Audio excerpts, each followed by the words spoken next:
Туған әке-шешем емес екенін білгенде күрт өзгерді. Шымкенттегі балалар үйінен алыпты. Бала кезімнен ерке өстім. Папам мен мамам бетіме жел, маңдайыма күн тигізбей өсірді. Үйдің жалғыз қызы болдым. Бой жете бастаған шақта мен неге жалғызбын деп көп сұрайтынмын. Сонда мамам, папаңның бұрын отбасы болған, одан 2 баласы бар. Кейін ажырасып маған үйленген. Ал мен оқу, жұмыс істеп көп жүріп, сені туғаныма қуандым деп түсіндіретін. Папам жақсы қызметте істеді, мамам да мұғалім болатын. Менің сабақты жақсы оқуыма, түрлі үйірмелерге қатысып, жан-жақты боп өсуімді екеуі де ерекше қадағалады. Мен жүзуге барам десем, папам ерінбей таситын. Әлі күнге дейін ерекше жақсы көреді.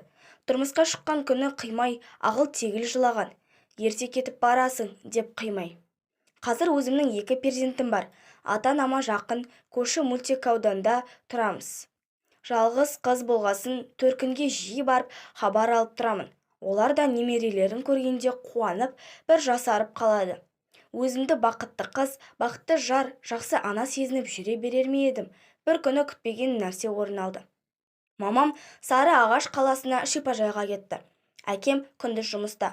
Үйде ешкім жоқ кезде мамамның керек болады деп тастауға қимай жүрген біраз заттарын естестіріп, тастап, үйді тап-таза етіп жинап берейін дедім. Бар ойым мамамды қуанту еді. Сонымен үйдің бұрыш-бұрышын тінтіп, шаңдарын сүртіп жүріп, көк папка тауып алдым. Киілмейтін киімдер салынған сандықтың түбінде жатыр екен. Алып қарағанда өзімнің метіркелерім қолыма түсті. Жанында асырап алу туралы құжат та жатыр. Асырап алу туралы қағазды көргенде өз көзіме өзім сенбей ары қарай ақтара бастадым. Папканың бір бұрышында Мекенбаева Арайлымның қайтыс болғаны туралы куәлігі шықты. Қолымдағы қағаздарды ерінбей оқып түсінгенім, әке-шешемнің Арайлым деген қыздары болған, жасы менімен шамалас. Бірақ ол шетінеп кеткенде, кейін бұлар мені балалар үйінен асырап алған. Асырап алғаны туралы анықтамада Шымкенттегі бір балалар үйінің мекен жайы жазылыпты. Демек, мен Шымкентте туған қызбын. Туған әке-шешемнің кім екенін білгім келмейді.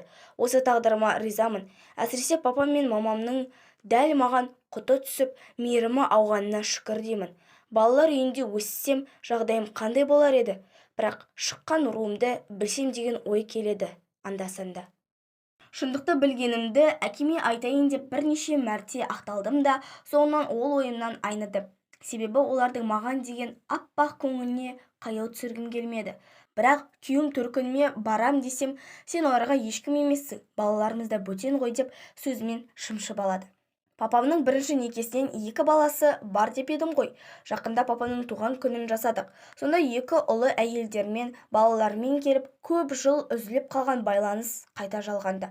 Папам 2 баласын еміріне сүйіп, марқайып, бір арманы орындалғандай қуанып қалды. Енді менің күйеуім, папаң анау үйді, көлікті, бір бөлмелі пәтерді кімнің атына аударады? Өзінің туған 2 баласы тұрғанда сені қайтсын? Осы бастан қамданып, үлкен үйді өз атыңа жаздырып алсайшы деп айта береді. Осы күні менің күйеуіме мен емес, үй керек сияқты. Қалай болғанда да папам мен мамама ризамын. Соңғы демдері қалғанша қызметін жасап, ақ батасын алсам арманым жоқ. Ал үйді папам кімге қалдырады? Оны өзі шешсін. Жетім өспегенімнің өзі үлкен байлық екен.